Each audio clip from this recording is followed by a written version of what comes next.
So how do most of us fill ourselves up? If we have this big pool inside of us that needs to be filled to feel good from the outside, we're always looking for things externally to fill us up, to make us feel good, because we never really learned how to do it ourselves. There's like different streams that lead into this pool. And some of it's from work, some of it's from friends, some of it's from love, it's emotional, it's physical, it's intellectual. I think what happens in relationships is that becomes our main stream of feeling good about ourselves. We tap into somebody else emotionally, and there's just that energy and that vibration that's feeding each other underneath the surface. And a lot of us feel loss of connection because we're using that outside influences to fill us up and make us feel good. So when that's cut off and there's a detach or a breakup or an argument, that's just one less stream flowing into our pool to make us feel better. And sometimes we'll just hold on to that for as long as possible, even though we know it's over. But somehow our mind and our heart and our emotions keep that connection going, even though it's not really true.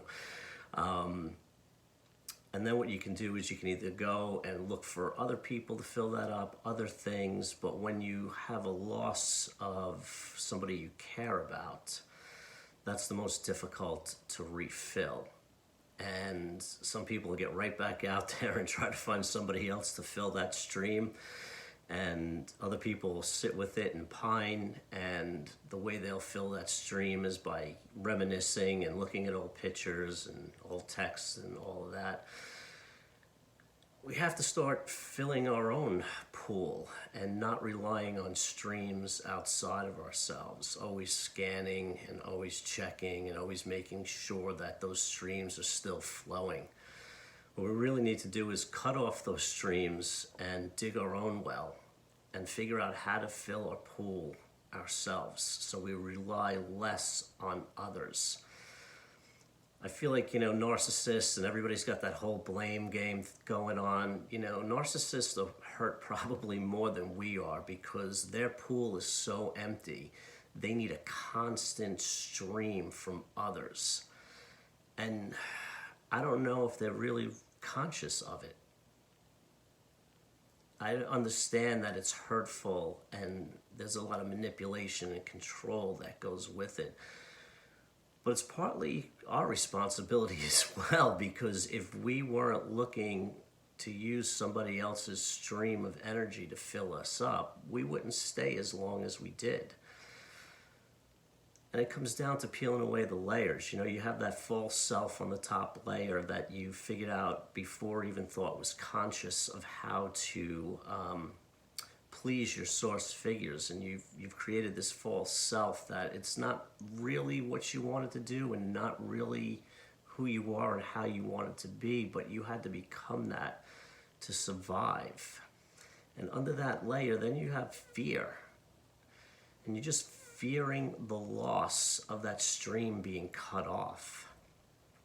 And below that fear is defensiveness, because if we start to feel that fear of our stream getting cut off, we start to get defensive. And these are the top layers that I've spent way too much time in.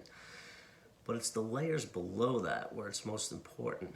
It's that fear and that vulnerability and the abuse and the pain that really has to start being looked at. I spent way too much time on those top layers. If I knew what I knew now, I would have just went right to the pain, sat with it for as long as I needed to, and moved on. It took me all this time in my life to figure out that the only way for me to be able to cut off the outside streams and dig my own well is to sit in my own pain and feel it and experience it and trace it back to where it came from, so I can get rid of that false self and stop pretending to be somebody else just to keep those streams flowing from outside of myself to inside myself.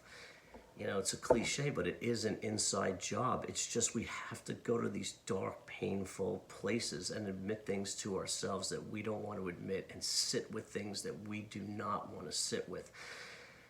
It is getting through those top layers, realizing there's a false self, realizing that right underneath that is fear, and below that is pain, and then hurt, and then abuse, and just at the bottom, not getting our basic needs met. Nobody has had a life where all of their needs have been met. But we never learned how to meet them ourselves, because from the time you're born, you're dependent on somebody else to survive.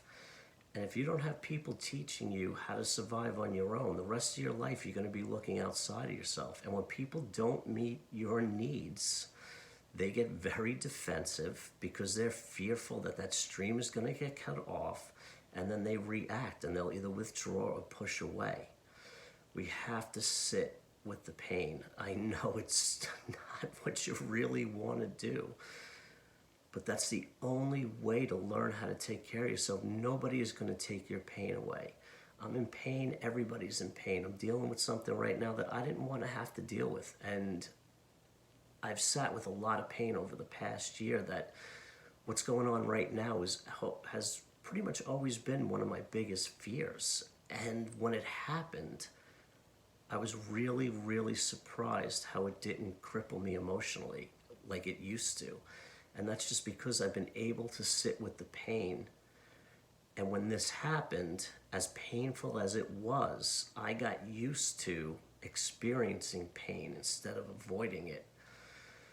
So let's try to figure out how to drill our own wells to fill our own pool, for what we need to feel good about ourselves. Because when we rely on the outside, all we end up doing is blaming people for disappointing us, for not meeting our needs. It's nobody else's responsibility to meet your needs as an adult than you. I am my own responsibility. And what I need to teach my kids more of is that they have to learn how to meet their own needs. And when you don't know how to do it yourself, it's really hard to teach. But that's what I think I need to work on most. So, start taking care of your needs, start looking inward, and let's start blaming less outward. All right, hope you have a great day. Take care. Bye-bye.